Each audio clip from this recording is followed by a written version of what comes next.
Kalau ingin merukunkan orang Jawa Barat, saya katakan orang Jawa Barat itu toleran. Cuman orang Jawa Barat adalah tidak berani menghadapi orang yang intoleran. Pelaku intoleran di Jawa Barat ada dua komunitas. Satu kaum urban, yang kedua adalah kaum migran. Apakah benar Saudara Bahar bin Smith sudah merasa kewalahan, mendapat tekanan yang sangat luar biasa dari berbagai pihak setelah gagal menjadi hero superhero atas nasabnya sendiri yang selama ini diagung-agungkan untuk tujuan tertentu kepada para penggemarnya dan mencoba membela mati-matian nasab teman-temannya, keturunan Hadramaut Yaman, imigran yang bercokol lama banget di Indonesia ini, kutu kupret, raceto, telek menjerit. Sekarang ini Bahar bin Smith sepertinya mengurangi konten-konten oceh-ocehannya lewat channelnya yang provokatif, mempengaruhi para penggemarnya untuk selalu perang. Telek benjerit. Nah, nanti akan kita tengok sebentar apakah benar Saudara Bahar bin Smith ini sudah mulai jarang membuat konten oceh-ocehan lewat channelnya. Dan nanti juga akan dinarasikan 6 kasus diduga menjadi kasus pidana yang melilit leher si Bahar bin Smith. Sehingga hari ini Bahar bin Smith diduga sudah pasrah. Terserah dah, aneh mau antum apain, terserah antum saja dah. Kurang lebih seperti itu. Assalamualaikum sahabat AW Kertapati, kita kembali di Opini AW Kertapati Channel. Sebelum kita simak penjelasan mengenai 6 kasus pidana yang diduga melilit Saudara Bahar bin Smith, apakah benar para klan Pak Alwi, habaib yang ada di Indonesia ini, mencoba menghela napas sejenak dan bersembunyi, ngumpet, dan mencoba mempengaruhi orang-orang yang dekat di lingkaran Presiden Prabowo Subianto untuk melobi, mencoba mempengaruhi orang-orang terdekat yang saya sebut tadi, sehingga posisinya akan eksis lagi di Indonesia ini. Karena kalau menurut beberapa pihak, hari ini klan Balawi atau para habaib di Indonesia yang memang eksis di dunia panggung ceramah sudah mengalami krisis keuangan. VT yang akan Anda lihat nanti sebetulnya ini adalah VT yang lama, yang pasti Anda sudah melihatnya. Tapi tidak ada salahnya Anda lihat lagi, Anda putar lagi, supaya ingatan Anda itu titen. Titen itu artinya ingatan lebih kuat dan tajam, dan ingat terus bahwa memang Saudara Bahar bin Smith ini dalam VT yang akan Anda lihat nanti, ini berpotensi kalau pihak yang diserang itu memang tidak merasa nyaman dan melaporkan ke pihak kepolisian. Karena ucapan-ucapan si Bahar bin Smith ini itu adalah diduga ucapan yang berpotensi memfitnah Kang Deddy Mulyadi. Sekali lagi, meskipun ini video yang lama, tapi coba Anda lihat. Mungkin saja ini merupakan video yang terakhir yang diproduksi oleh Saudara Bahar bin Smith. Karena kalau si Bahar bin Smith terus-terusan melakukan oceh-ocehan seperti ini, kuat kemungkinan orang-orang yang diserang pun juga tidak akan tinggal diam. Tapi coba kita lihat VT berikut ini. Santri-santri itu tergantung tempatnya. Kalau tempatnya tempat kemusyrikan, tempatnya tempat banyak berhala, tempatnya tempat banyak patung, kotanya kota kemusyrikan, kota maksiat, maka sedikit daripada santri-santri itu yang akan mendapatkan manfaat dan barokah daripada ilmu, saudara-saudara. Jangan harap Purwakarta bisa menjadi kota santri selama masih banyak kemusyrikan di kota Purwakarta, saudara-saudara. Jangan harap. Jangan harap, potong lidah saya. Mungkin kalau Ustadz saya jawaban nggak berani untuk nyebut nama. Kalau saya sebut Deddy Mulyadi, saudara-saudara.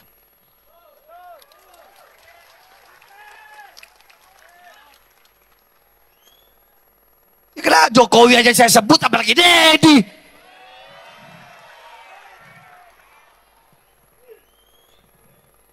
Betul, betul, betul. Saya nggak ada urusan, saya nggak ada urusan, nggak ada urusan saya. Iblis saya makan kok. Deddy lagi. Dengar-dengar mau nyalon gubernur dia. Mau nyalon dia ya, dengar-dengar. Kalau dia sampai jadi gubernur, kemarin Purwakarta jadi kota kemusyrikan. Kalau dia sampai jadi gubernur Jawa Barat, maka Jawa Barat akan dia bikin jadi apa? Jadi daerah yang penuh dengan kemusyrikan, saudara-saudara. Makanya yang kayak begitu harus ditumbang. Harus ditumbang. Bodoh amat, terserah. Kalian mau bilang saya pakai, terserah. Hari ini, saat ini, sudah merasa jengah, sudah merasa muak, gumoh, buka HP, scroll HP, melihat orang dengan kemunafikannya dibungkus agamis, tapi isinya hanya bacotan-bacotan atau oceh-ocehan yang sifatnya hanya menyerang subjek tertentu. Kemunafikan inilah yang akhirnya membuat masyarakat semakin menjauhi orang-orang yang meskipun masih ada penggemarnya, seperti yang Anda lihat, yang terus melakukan upaya-upaya diduga provokatif setiap ceramahnya. Si Bahar bin Smith ini cepat atau lambat pasti akan ditinggal para penggemarnya. Teling. Ada 6 kasus yang diduga menjadi kasus pidana yang seperti saya bilang di awal. Nah, untuk lebih lengkapnya nanti akan saya narasikan 6 kasus yang diduga menjadi kasus pidana ini apa saja yang melilit leher si Bahar bin Smith dan merupakan jejak digital yang diduga menjadi kasus pidananya. Tapi sebelum itu, coba Anda ingat-ingat lagi. Anda coba luangkan imajinasi Anda untuk memvisualisasikan kalau benar program yang akan dilakukan oleh Kang Deddy Mulyadi sebagai calon gubernur Jawa Barat jika terpilih nanti akan membuat regulasi mengenai orang-orang atau kelompok-kelompok yang intoleransi. Yang ini memang menjadi masalah yang terus saja berlangsung dari rezim ke rezim. Dan kita hanya tinggal diam, tidak berani menyuarakan.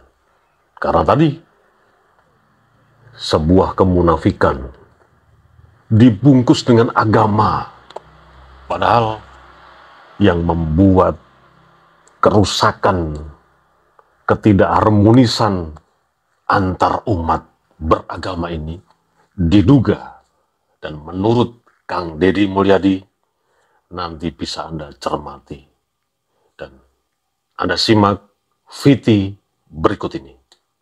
Saya SD, guru PMP saya namanya Udensius Natet, dia beragama Katolik. Saya ditampar di sekolah, ketika pulang ke rumah saya ditampar lagi oleh orang tua saya. Artinya sesungguhnya orang Jawa Barat sudah sejak lama hidup toleran dan tidak ada problem tentang agama. Yang menjadi problem adalah adanya kekuatan politik yang seringkali mengkapitalisasi isu agama menjadi bagian dari elektoral. Untuk itu, kalau ingin merukunkan orang Jawa Barat, saya katakan orang Jawa Barat itu toleran. Cuman orang Jawa Barat adalah tidak berani menghadapi orang yang intoleran. Pelaku intoleran di Jawa Barat ada dua komunitas. Satu kaum urban, yang kedua adalah kaum migran. Kalau seperti itu diperlukan political will adalah pemerintah provinsi tidak boleh takut terhadap kaum intoleran, berpegang teguh pada peraturan perundang-undangan, dan yang paling utama adalah jangan sekali-kali mengkapitalisasi itu agama untuk kepentingan politik. Mungkin ini yang Anda tunggu. Ada 6 kasus diduga menjadi kasus pidana sebagai jejak digital Saudara Bahar bin Smith yang sudah mencekek lehernya hari ini.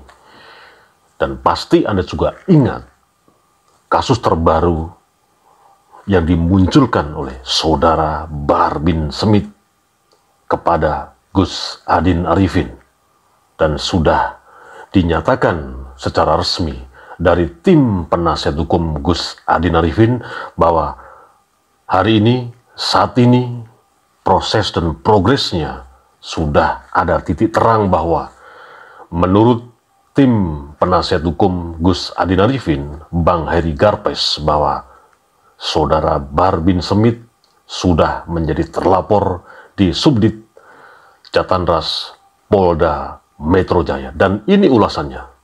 Anda simak. 6 kasus pidana Bahar bin Smith. Yang pertama, singgung Kasat Dudung Abdurrahman. Masih segar dalam ingatan, Bahar bin Smith menyinggung Kepala Staf Angkatan Darat atau Kasat Jenderal TNI Dudung Abdurrahman. Dalam ceramahnya yang kemudian viral pertengahan Desember lalu, Bahar menuding Dudung tak turun tangan memberikan bantuan pada korban erupsi Gunung Semeru. Ia bahkan membandingkan Dudung dengan anggota-anggota Front Pembela Islam atau FPI. Adapun berdasarkan catatan kompas.com, Dudung mendatangi erupsi Gunung Semeru pada 13 Desember 2021, sementara Gunung Semeru erupsi pada 4 Desember 2021. Yang kedua, penganiayaan sopir. Bahar bin Smith sejatinya baru menghirup udara bebas pada 21 November 2021. Kasus terakhir yang menjebloskannya ke jeruji besi yakni penganiayaan terhadap sopir taksi online. Oleh karena kasus itu, Bahar mendekam di penjara selama 3 bulan. Peristiwa penganiayaan itu terjadi pada September 2018. Bahar memukul Ardiansah, seorang sopir taksi online yang mengantar istri Bahar pulang. Bahar menduga Ardiansah menggoda istrinya, sehingga ia pun memukulnya. Ardiansah membantah telah menggoda istri Bahar. Kasus itu kemudian disidangkan di Pengadilan Negeri Bandung, Jawa Barat pada 22 Juni 2021. Majelis Hakim memvonis Bahar dengan pidana penjara 3 bulan. Yang ketiga, berselisih dengan Rian Jombang pada Agustus 2021 yang lalu. Saat masih mendekam di penjara, Bahar sempat berselisih dengan terpidana kasus pembunuhan, Ferry Idam Henyansyah alias Rian Jombang, di Lapas Gunung Sindur. Menurut keterangan dari kuasa hukum Rian Jombang, Beni Daga, perselisihan kedua berawal dari utang Bahar terhadap kliennya. Rian diduga dianiaya oleh Bahar karena berusaha menagih utang. Bahar disebut beberapa kali meminjam uang dari Rian yang totalnya mencapai 10 juta. Namun pengacara Bahar, Ikhwan, Tuan Kota menyatakan, perselisihan sebenarnya karena kesalahpahaman kecil antara kedua belah pihak.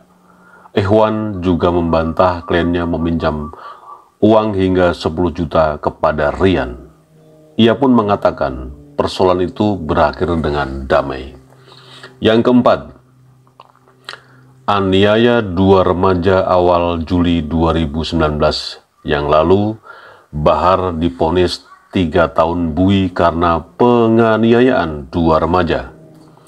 Kasus itu terjadi pada 2018 ketika dua remaja menirukan dan mengaku-ngaku sebagai Bahar. Tak terima, Bahar pun menemui kedua remaja itu dan menganiaya mereka di pondok pesantrennya di Kemang, Bogor, Jawa Barat. Atas perbuatannya, Bahar divonis 3 tahun penjara karena dinilai terbukti melanggar sejumlah pasal, antara lain pasal 80 Undang-Undang Perlindungan Anak, pasal 333 ayat 2 KUHP pidana junto, pasal 55 ayat 1 ke 1 KUHP pidana. Bahar kemudian bebas dari penjara atas kasus tersebut pada 6 Mei 2020. Yang kelima, ujaran kebencian ke Jokowi pada tahun 2018. Bahar juga ditetapkan sebagai tersangka dugaan kasus ujaran kebencian. Bahar dituding menebar ujaran kebencian lantaran menghina Presiden Joko Widodo dengan sebutan ramahnya di Palembang, Sumatera Selatan. Kala itu Bahar dijerat dengan sangkaan berlapis, yaitu pasal 16 junto, pasal 4 huruf B, angka 1, Undang-Undang 40 tahun 2008 tentang penghapusan diskriminasi ras dan etnis, pasal 45 ayat 2 junto, pasal 28 ayat 2 Undang-Undang nomor 19 tahun 2016 tentang perubahan atas Undang-Undang nomor 1 tahun 2008 tentang IT, serta pasal 2007 Undang-Undang nomor 1 tahun 1946 tentang KUHP. Meski telah ditetapkan sebagai tersangka, penyidik tidak menahan Bahar dengan alasan tertentu. Namun hingga kini kasus penghinaan Bahar kepada Joko Widodo tidak berlanjut ke meja hijau. Yang keenam, kasus persekusi yang diduga dilakukan oleh Bahar bin Smith bersama oknum massa yang turut bersamanya saat mendatangi rumah kediaman Adin Arifin di Grand Wisata Kloster Riverton BC15-07 BC11-31 RT 002 dan RW 009 Kelurahan Lambang Jaya, Kecamatan Tambun Selatan, Kabupaten Bekasi, Jawa Barat pada 17 Maret lalu kini memasuki babak baru. Setelah kurang lebih 5 bulan pelaporan kasus ini ditangani oleh Polda Metro Jaya, kini mulai menemui titik terang dalam perkembangan kasusnya. Bahar bin Smith statusnya sebagai terlapor di Subdit Jatanras Polda Metro Jaya. Melalui keterangan resmi, tim kuasa hukum Gus Adin Arifin berdasarkan SP2P per Oktober 2024. Sumber idnews.id, nasional.kompas.com.